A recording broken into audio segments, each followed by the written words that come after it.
Hey, John Martinez here with First Choice Business Brokers, and I want to tell you my story about how I got into business brokerage because I think it's going to really help a lot of people who are thinking about either selling a business or buying a business. So as of the taping today, I own 5 brokerages across the United States with another 3 or 4 on my radar. I love this industry. This is an industry, though, I never ever planned on getting into, had zero desire to, and fell into it over the course of buying and selling businesses. So I'll tell you my story. My story is very similar to any entrepreneur or business owner. I worked in corporate America for 15 or so years, worked my way up the ladder, eventually said I want something more, I want to be in more control, I want to run my own business, and I opened an online sales training company. And it started with just myself, cold calling all day and night, trying to find my first clients. Fast forward 5-6 years later, it's a 7-figure business, highly profitable. It was doing really well, and I was running the business in about 2 hours a week. So high profits, simple business. I enjoyed myself when I taught, and I only put about 2 hours a week into it. Now, at some point, I decided to sell the business. Why would I sell a business like that? Well, 2 reasons. One, you do the same thing over and over for a number of years. You sometimes get a little bored. So I was a little bored. I'd probably call it burnt out. I didn't have the same fire in me. It just wasn't doing it for me anymore. Reason number 2, there were things I wanted to do. I knew if I sold the business, it would generate enough, money for me to buy other businesses, things I could get excited about and build and grow and really build a portfolio of companies that were assets, companies that I was not a part of, but just owned and ran. And I've always wanted to do that. And that's really what I thought was the next step in my life, the next chapter. So I decided to sell my business. And I did. The sale went great. It took about 8 months. The gentleman who bought it is a good friend, and he's doing very well with it. But that started me on my journey to buying businesses. So I started looking, and I worked with one broker, and I bought one. It was a fundraising company. I spent, a fair amount of money on it. Not 7 figures, but close. And I started running it. And it was, I had a lot of fun. Taking this thing, making it better, putting my own twist on it. We gave everybody raises. We gave people promotions who deserved them and didn't have them. And it was extremely satisfying and fulfilling. So I said, I want to do this again. And we started looking at more businesses. And I was a little disappointed because some businesses, I'll put it this way. For example, here's one experience I had with a services company.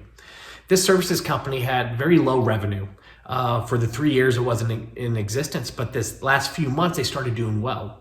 I'm making these numbers up, but let's say it was producing a profit of $100,000 a year, and then it landed some good contracts, and the current year they were projecting $600,000 or $700,000. Well, the broker instead of was basically raising the price of the business every time they had a good month. So this good year was not representative of the life of the business, right? This could have just been a good year, but they're asking many millions of dollars for it. And if they had a good month, he'd ask for $1 million more. And I said, this isn't right. I don't think this is the true value of the business. You can't value a business based on a good month or a good contract. It has to be, how is this business going to operate year in, year out? Because that's what I'm going to base my loan on. I wasn't thrilled with that. Right? Now, that's not all brokers by any means, but it was my experience and I wasn't thrilled with it. Next, I went to buy a larger company, multi-million-dollar company, 7 figures in profit. I did not enjoy my time with the broker, the way this person communicated and just pushed to get the deal done above whether it was a good fit for me or not. Turns out if I would have bought this particular business, I would have lost $1 million down payment and lost $100,000 a year operating it, which is not good, right? To just throw away $1 million and throw away and to actually pay $100,000 or more for the privilege of operating a business, no good.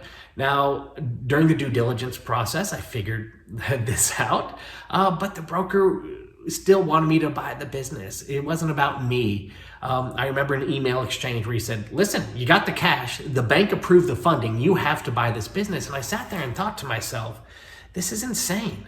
This is not a good deal. And the only conclusion I could draw was, well, it's a big commission. and this person's interests are ahead of mine.